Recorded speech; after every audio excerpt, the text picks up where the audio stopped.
नमस्कार दोस्तों, आप सभी का स्वागत है। धर्म पर प्रिय भक्तगण, आज हम आपको एक कथा का श्रवण करा रहे हूं जो सुनने मात्र से आपके जीवन में सुख, संपत्ति और धन की वर्षा होगी। तो चलिए कथा को प्रारंभ करते हैं। एक बार माता पार्वती और भगवान शिव जब पृथ्वी लोक पर जाते हैं तो वहां एक अमीर चंद नाम का व्यक्ति काफी दुखी और उदास बैठा था।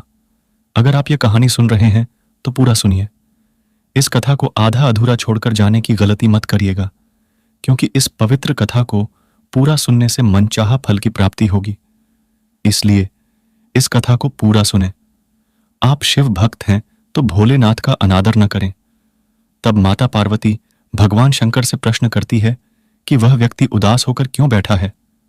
तब भगवान शिव माता पार्वती से कहते हैं, हे प्रिय मानव, अपने जीवन काल में यह प्रमुख 7 बातें जो किसी को नहीं बतानी चाहिए वह सभी को बता देते हैं, जिस कारण से मानव को कठिनाइयों का सामना करना पड़ता है। तब माता पार्वती पूछती है, वह कौन सी 7 बातें हैं, कृपया मुझे बताएं। तब भगवान शिव कहते हैं, हे प्रिय, इसे ध्यान से सुनना। मैं आपको अमीर चंद के जीवन के बारे में बताने जा रहा हूं। फिर भगवान शिव कहते हैं, मानव अक्सर कहा करता है, धीरे बोलो, कोई सुन न ले। यह बात हम सबके कानों में पड़ी होगी और अक्सर मानव के मुंह से भी निकलती रहती है। लेकिन सोचने की बात यह है कि यह वाक्य कब कब हमारे मुंह से निकलता है और कब कब हमारे कानों में पड़ता है, क्योंकि ऐसे कम ही गुप्त राज होते हैं जो मानव एक दूसरों के कानों में पड़ने नहीं देना चाहते हैं। अक्सर परिवार में अशांति का कारण मानव स्वयं ही होता है। भगवान शिव कहते हैं, इस बात को देख पाए भले ना देख पाए, पर यह असल में सत्य है, क्योंकि जाने अनजाने मूर्खतावश मानव खुद ही अपनी वह बातें दूसरों को बता देते हैं जो हमें कभी नहीं बतानी चाहिए, और वही बातें हैं जो जाने अनजाने हमने किसी दूसरे के सामने बता देते हैं।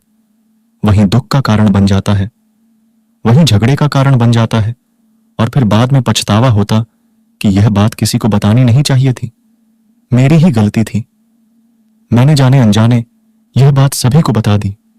इसीलिए आज की कहानी मैं आपको सुनाने जा रहा हूं। उसे सुनने के बाद आपको 7 ऐसी बातें पता चलेंगी जो आपको कभी किसी को नहीं बतानी चाहिए। ये जो 7 बातें हैं जो आपको किसी को नहीं बतानी, क्यों नहीं बतानी, इसके पीछे का तर्क भी मैं आपको दूंगा। अब भगवान शिव एक शिव शिष्य का रूप धारण करके अमीर चंद के पड़ोस के गांव में चले गए। एक समय की बात है, एक नगर में अमीर चंद नाम का युवक रहता था। वह युवक बहुत गरीब था, कुछ पैसा नहीं था उसके पास। 2 वक्त की दाल रोटी भी बड़ी मुश्किल से उसको नसीब होती थी। किसी काम की तलाश में दिन रात खोज करने पर भी उसे कोई काम नहीं मिल रहा था। फिर एक दिन उसने अपनी पत्नी के सामने अपनी सारी समस्या बता दे। उसने अपनी पत्नी को कहा कि मैं जिस जगह भी काम मांगने के लिए जाता हूं तो हर कोई मुझे यह कहकर काम नहीं देता कि हमारे यहां काम की जरूरत नहीं है। मैं काम की तलाश कर करके थक चुका हूं। मुझे समझ नहीं आ रहा है कि मैं तुम लोगों का पेट कैसे भरूंगा, अपने बच्चों को कैसे पालूंगा, और यह चिंता मुझे दिन रात खाए जा रही है। यह सुनकर उसकी पत्नी ने कुछ सोचकर कहा कि तुम एक आदमी के पास एक बार ही काम मांगने के लिए जाते हो, और जब वह काम नहीं देता तो तुम दोबारा उसके पास जाते तक नहीं। अगर तुम्हें उनसे काम लेना है तो तुम्हें हमदर्दी जताने होंगे, तुम्हें उनसे हमदर्दी हासिल करनी होगी, अपनी गरीबी दिखानी होगी, ताकि वह लोग तुम्हारी मजबूरी समझकर तुम्हें काम पर रख लें। इसीलिए शर्म मत करो, उन्हें अपनी मजबूरी बताओ, अपनी गरीबी बताओ, और इसी उपाय से तुम काम पा सकते हैं। यह बात अमीर चंद के मस्तिष्क में बैठ गई, और अगले दिन काम मांगने के लिए वह उसी सेठ के पास जा पहुंचा जहां पर वह पिछले दिन काम मांगने के लिए गया था। लेकिन इस बार उसने हाथ जोड़कर उस सेठ से प्रार्थना की, उससे विनती की कि मैं बहुत गरीब हूं और मुझे काम की बहुत आवश्यकता है। आप जो कुछ भी काम देंगे उसमें मैं संतुष्ट हो जाऊंगा, पर कृपा करके मुझे अपने यहां काम पर रख लें। उसकी यह हालत देखकर उस सेठ ने उसे अपने यहां काम पर रख लिया। वह रोज वहां पर काम पर जाने लगा। अंदर ही अंदर वह खुश तो था कि उसे काम तो मिला, लेकिन उसका वेतन दूसरे लोगों से कम मिलता था। वही काम जो दूसरे लोग कर रहे थे उन्हें ज्यादा वेतन मिल रहा था और इसे कम वेतन मिल रहा था।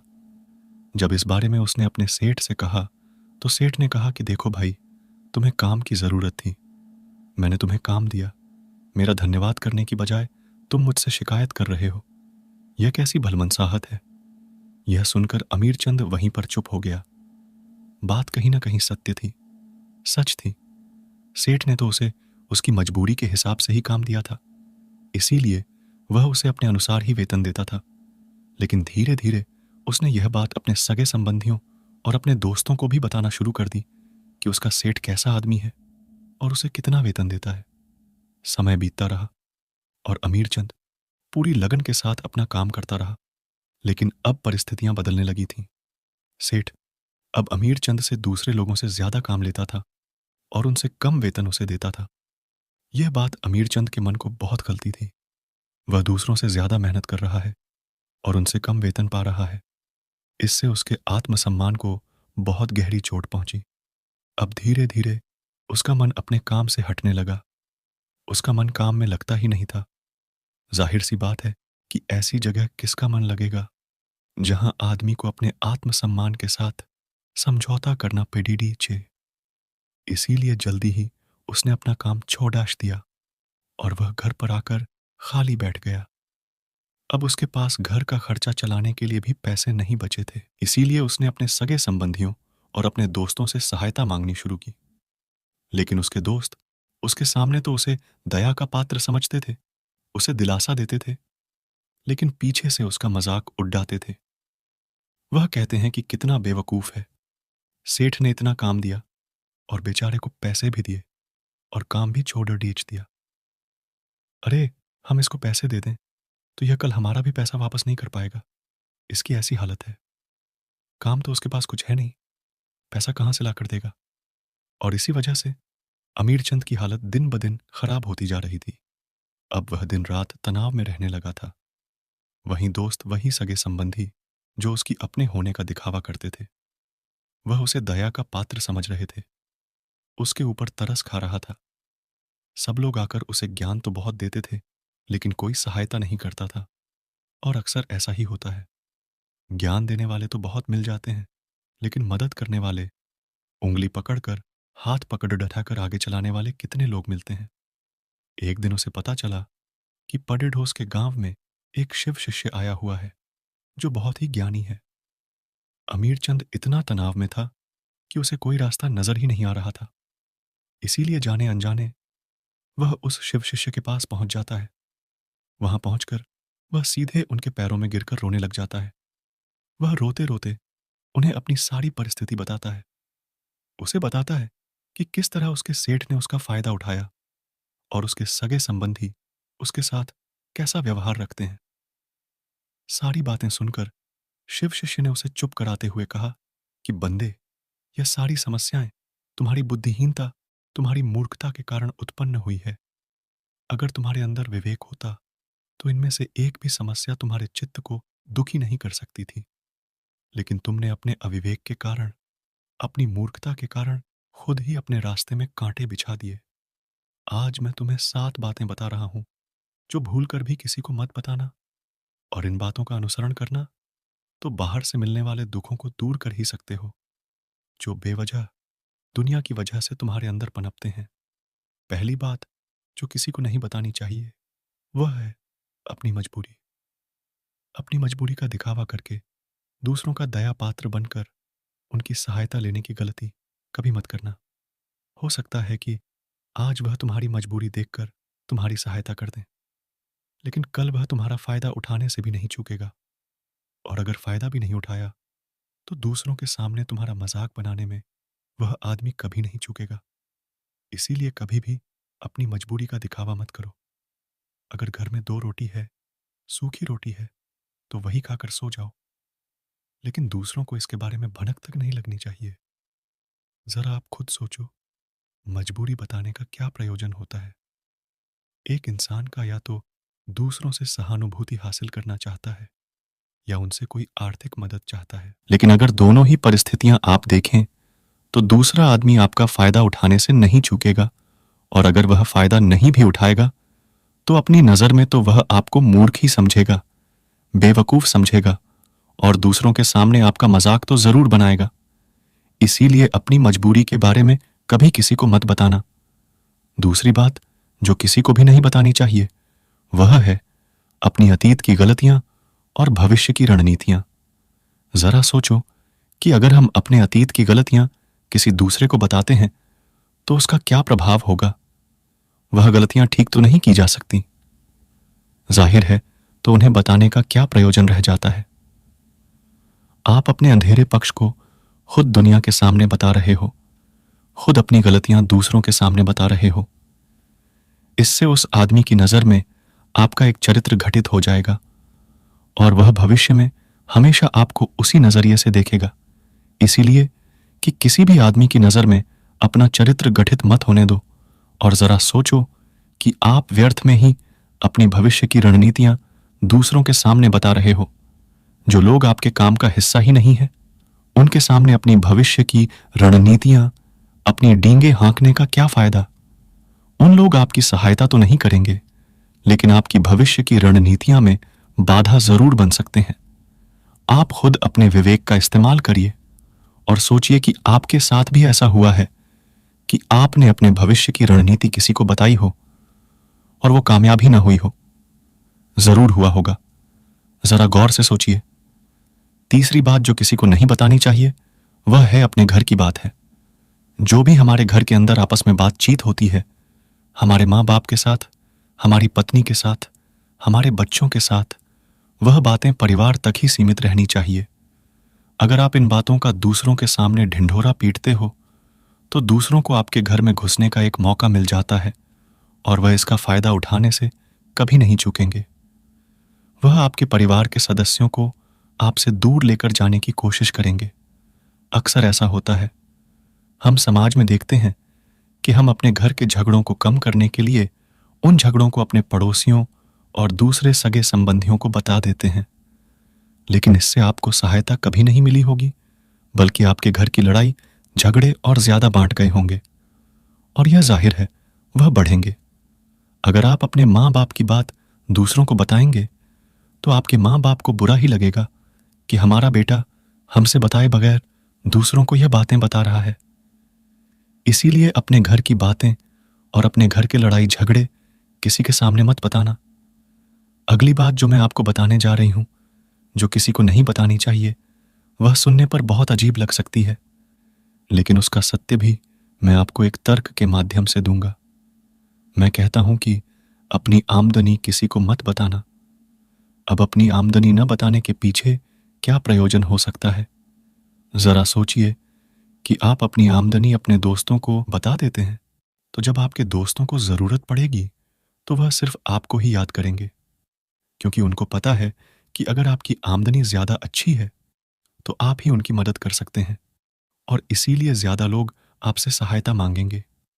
और जब आप उनकी सहायता नहीं करेंगे तो वह सोचेंगे कि इस आदमी के पास पैसे है, मेरी सहायता कर सकता है, लेकिन यह सहायता कर नहीं रहा है और इसीलिए आपकी आमदनी आप दोनों दोस्तों के बीच एक झगड़े का कारण हो सकती है। कम आमदनी होगी तो लोग मजाक उड़ाएंगे और ज्यादा होगी तो सहायता मांगेंगे। तो अपनी आमदनी बताने का कोई प्रयोजन नहीं है। अगली बात जो मैं आपको बताने वाली हूं उसे अपनी गांठ में बांध लेना और किसी को यह बात मत बताना, अपनी कमजोरियां और अपनी ताकत।